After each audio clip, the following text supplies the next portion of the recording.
మకర రాశి వారికి ఈ వారం మధ్యస్థ ఫలితాలు గోచరిస్తుంది. ద్వితీయంలో రాహు, రాశ్యాధిపతి ద్వితీయాధిపతి శని తృతీయంలో ఉన్నారు. అష్టమంలో కేతు అంత బలంగా లేరు. నిర్ణయాలు సరిగ్గా ఉండవు. ఏదో ఒక నిర్ణయం తీసుకుందామంటే పరిపరిగా ఆలోచన చేస్తుంటారు.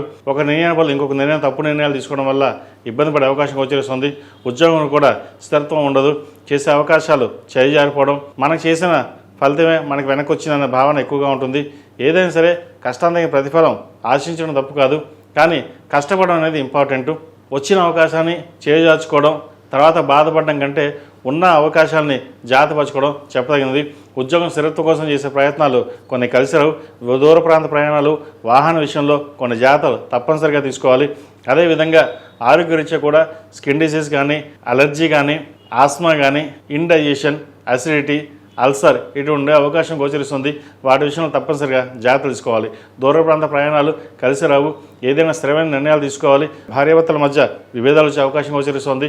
అదేవిధంగా అన్నదమ్ముల మధ్య కావచ్చు, అక్కచెల్లెల మధ్య కావచ్చు, డిస్టర్బెన్సెస్ ఎక్కువగా ఉండే అవకాశం గోచరిస్తుంది. గొడవలు ఉండే అవకాశం కూడా లేకపోలేదు. ఏదైనా సరే సామరస్యంగా ఉంది. స్థిరమైన నిర్ణయాలు తీసుకుని ఆలోచన పరంగా వెళ్ళినట్లయితే మంచి ఫలితాలు ఉంటాయి. లేకపోతే ఇబ్బందులు ఉండే అవకాశం గోచరిస్తోంది.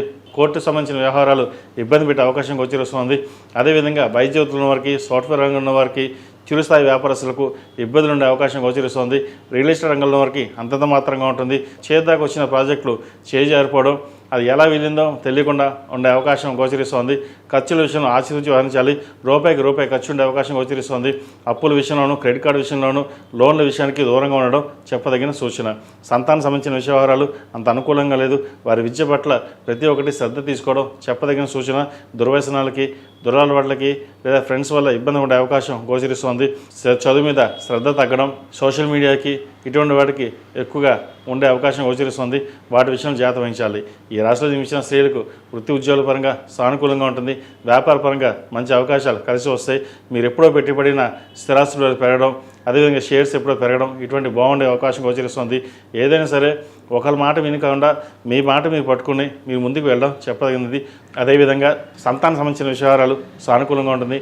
చక్కగా సంతానం మంచి వివాహం కుదిరింది, చక్కగా పెళ్లి చేయాలి, ఎంత ఖర్చైనా పర్వాలేదు అనే ఆలోచనతో ముందుకు వెళ్తారు, సఫలీకృతం అవుతుంది. అయితే దూర ప్రాంత ప్రయాణాలు, సెల్ఫ్ డ్రైవింగ్ విషయంలో కొన్ని జాగ్రత్తలు తీసుకోవడం తప్పనిసరి. ఈ రాశివారు ప్రతిరోజు ప్రతినిత్యం హనుమాన్ చాలీసా పఠించడం, దుర్గా స్తోత్రం పఠించడం చెప్పదగినది. రాహుకాల సమయంలో నిమ్మకాయ డప్పులతోటి నువ్వుల నూనె పోసి దీపం పెట్టండి. మంగళవారం నాడు, శుక్రవారం నాడు పెట్టండి. మంచి ఫలితాలు సంప్రాప్తిస్తాయి. ఈ రాశిలో మించిన వారికి కలిసి వచ్చే సంఖ్య 6, కలిసి వచ్చే రంగు నావీ బ్లూ. ఏదైనా పని మీద బయటికి వెళ్ళేటప్పుడు మంగళవారం కానీ శుక్రవారం కానీ వెళ్ళండి. మంచి ఫలితాలు సంప్రాప్తిస్తాయి. ఈ పూజస్టోర్.in పసుపు కుంకుమ నుంచి దేవత విగ్రహాల దాకా అన్ని రకాల పూజలు, వ్రతాలు, గృహప్రవేశం, హోమాది శుభకార్యాలకు కావలసిన పూజా సామాగ్రి అంతా ఒక్కొక్క క్లిక్ తోనే మీ ఇంటి వద్దనే పొందండి. ఈ పూజస్టోర్.in